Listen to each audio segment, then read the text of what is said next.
നോക്കൂ, ഇറാൻ വലിയ അവകാശവാദങ്ങൾ ഉന്നയിക്കുന്നു. ഇറാനെ സംബന്ധിച്ച് കാർത്തിക് തന്നെ നേരത്തെ സൂചിപ്പിച്ചതുപോലെ അവർ എന്നും ഉപരോധങ്ങളിലായിരുന്നു. ആ സാമ്പത്തിക ഉപരോധങ്ങളെ അതിജീവിച്ചുകൊണ്ടാണ് അവർ മുന്നോട്ട് പോയിരുന്നത്. ഇന്നിപ്പോൾ നോക്കൂ, ഈ യുദ്ധത്തിൻ്റെ മറവിൽ അല്ലെങ്കിൽ ഈ യുദ്ധത്തിൻ്റെ സമാപനം അല്ലെങ്കിൽ വെടിനിർത്തൽ കരാറിലേക്ക് കാര്യങ്ങൾ എത്തുമ്പോൾ ഇതുവരെ അവർക്കുമേലുണ്ടായിരുന്ന എല്ലാ സാമ്പത്തിക ഉപരോധങ്ങളും നീക്കാം എന്ന ഒരു ഉറപ്പിലേക്ക് കാര്യങ്ങൾ എത്തുന്നു എന്ന് വേണം മനസ്സിലാക്കാൻ. ഹോർമുസ് സ്വതന്ത്രമായിരുന്നു, അവിടെ ടോളില്ലായിരുന്നു, ഏത് കപ്പലുകൾക്കും കടന്നു പോകാൻ പറ്റുന്ന അവസ്ഥയായിരുന്നു. ഈ യുദ്ധത്തിൻ്റെ ആഫ്റ്റർ എഫക്ട്സ് ആണ് ഇറാൻ അവിടെ പിടിമുറുക്കുകയും അവിടെ നിയന്ത്രണം കടുപ്പിക്കുകയും ചെയ്തത്. അവിടെ ഇപ്പോൾ ടോൾ വേണമോ വേണ്ടയോ എന്നത് ചർച്ചയിലേക്ക് കടക്കുകയാണ്.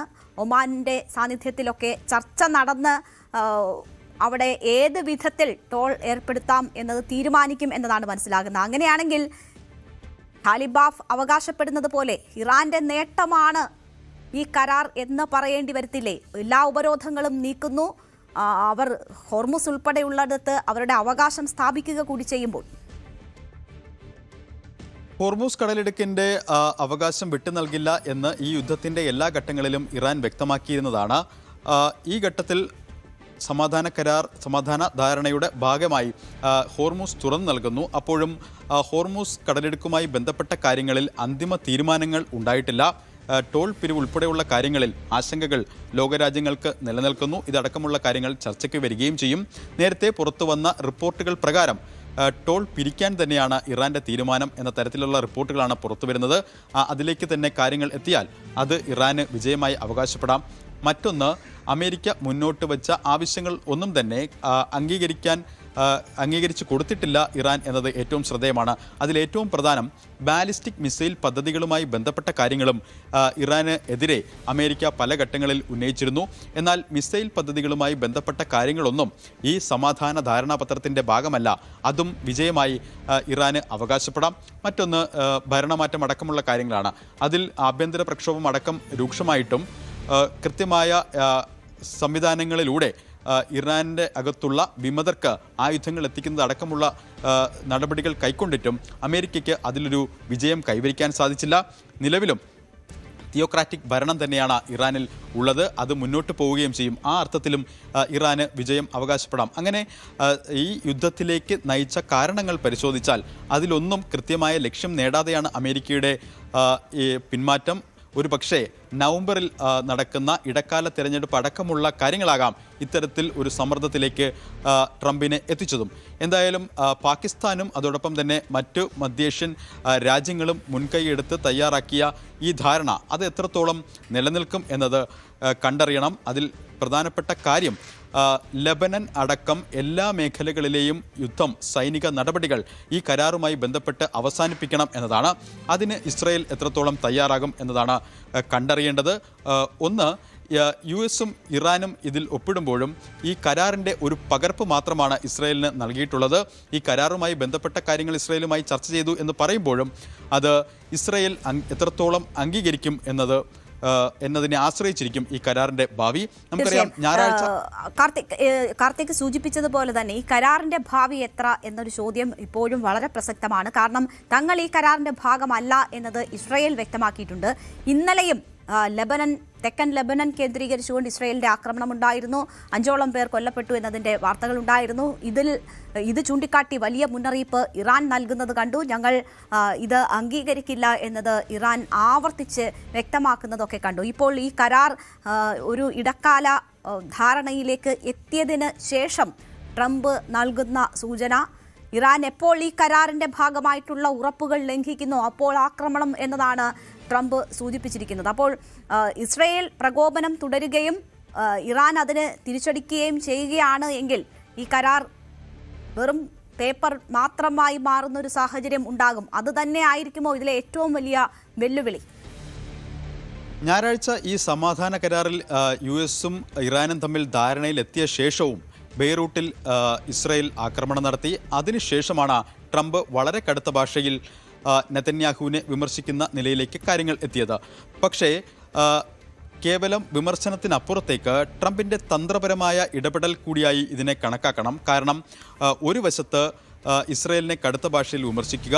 മറുവശത്ത് ഈ കരാർ ഒപ്പിടുന്നതിന് മുൻപും ഇറാനും ചില മുന്നറിയിപ്പുകൾ ട്രംപ് നൽകുന്നു. അതായത് ഏതെങ്കിലും തരത്തിൽ ഈ സമാധാന ധാരണാപത്രത്തിലെ വ്യവസ്ഥകൾ ലംഘിക്കപ്പെടുന്ന സാഹചര്യം ഉണ്ടായാൽ ഹെൽ വിൽ റെയിൻ എന്നാണ്, നരകമഴ പെയ്യും എന്നൊരു മുന്നറിയിപ്പാണ് നൽകുന്നത്. അതായത് തന്ത്രപരമായ ഒരു സമീപനം.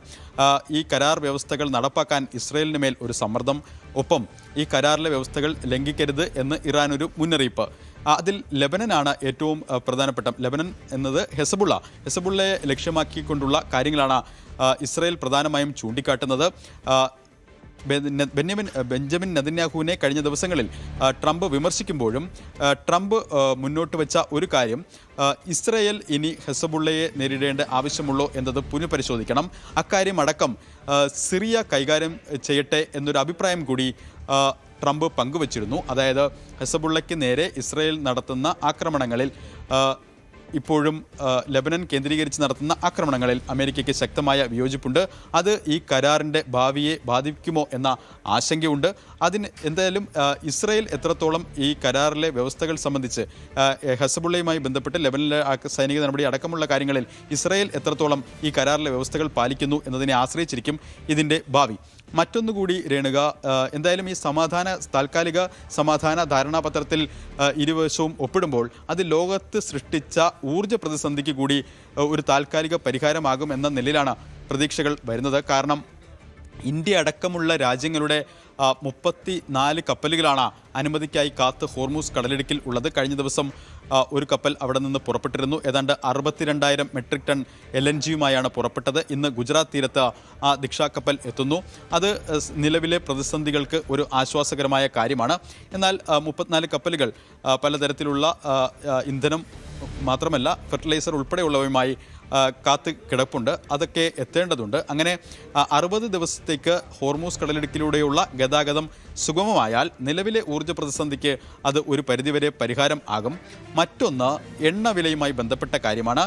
ഈ സമാധാന കരാറിൽ ഇരുഭാഗവും ഒപ്പിട്ട ശേഷം തുടർച്ചയായി എണ്ണവില കുറയുന്നു എന്നതും ശ്രദ്ധേയമാണ്. ഇന്ന് ബ്രന്റ് ക്രൂഡിന് $78 എത്തിയിരിക്കുന്നു. അങ്ങനെ ഒരു വശത്ത് ഈ കരാറുമായി ബന്ധപ്പെട്ട് നേരത്തെ ഉണ്ടായ ലോകം അഭിമുഖീകരിച്ച പ്രത്യാഘാതങ്ങളിൽ നിന്ന് ചില ഉയർത്തെഴുന്നേൽപ്പുകൾ, അതിൻ്റെ സൂചനകൾ കണ്ടു തുടങ്ങുന്നു. മറുവശത്ത് ഈ കരാറിൻ്റെ ഭാവി എത്രത്തോളം എന്നത് ഒരു ആശങ്കയായി അവശേഷിക്കുകയും ചെയ്യുന്നു. തീർച്ചയായും എന്തായാലും 108 ദിവസം നീണ്ട യുദ്ധത്തിന് ഒരു ഇടക്കാല വിരാമം ആകുന്നു എന്നത് ആശ്വാസകരമാണ്. അപ്പോഴും വലിയ ആശങ്കകൾ തുടരുകയാണ്. ഒരു വലിയ സാമ്പത്തിക വിനാശത്തിന് അറുതി വരുത്താനാണ് ഈ കരാർ എന്നതാണ് ട്രംപ് തന്നെ വിശേഷിപ്പിക്കുന്നത്. അത്രമാത്രം ആഘാതം ലോകരാഷ്ട്രങ്ങൾക്കെല്ലാം ഈ 108 ദിവസം നീണ്ടു നിന്ന യുദ്ധം നൽകിയിട്ടുണ്ട്. അതിൻ്റെ ആശ്വാസമാണ് എല്ലായിടത്തും. നേരത്തെ സൂചിപ്പിച്ചതുപോലെ ബ്രന്റ് ക്രൂഡിൻ്റെ വില $80 താഴേക്ക് എത്തുന്നു. അതൊക്കെ ആശ്വാസകരമാണ്. ഹോർമുസ് തുറന്ന് അവിടം യാത്ര സുഗമമാകുന്നതോട്, കപ്പലുകൾ കടന്നു പോകുന്നതോടുകൂടി കൂടുതൽ ആശ്വാസം സാമ്പത്തിക മേഖലയിൽ ഉണ്ടാകും എന്നതാണ്, സാമ്പത്തിക ഊർജ്ജ മേഖലയിൽ ഉണ്ടാകും എന്നതാണ് പ്രതീക്ഷിക്കപ്പെടുന്നത്. അപ്പോൾ നമുക്ക് പ്രതീക്ഷയോടുകൂടി തന്നെ കാത്തിരിക്കാം. ഇനി ഇതിൻ്റെ ഔദ്യോഗികമായ മറ്റ് ഭാഗങ്ങൾ, കരാർ ഒപ്പിടലിൻ്റെ ഭാഗങ്ങൾ ജനീവയിൽ വെള്ളിയാഴ്ച നടക്കാനിരിക്കുകയാണ്. ശാശ്വത സമാധാനം ഉണ്ടാകട്ടെ എന്ന് നമുക്ക് ആഗ്രഹിക്കുകയും പ്രതീക്ഷിക്കുകയും ചെയ്യാം. കാർത്തിക്കാണ് വാർത്തയുടെ വിശദാംശങ്ങൾ നൽകിയത്. നമ്മൾ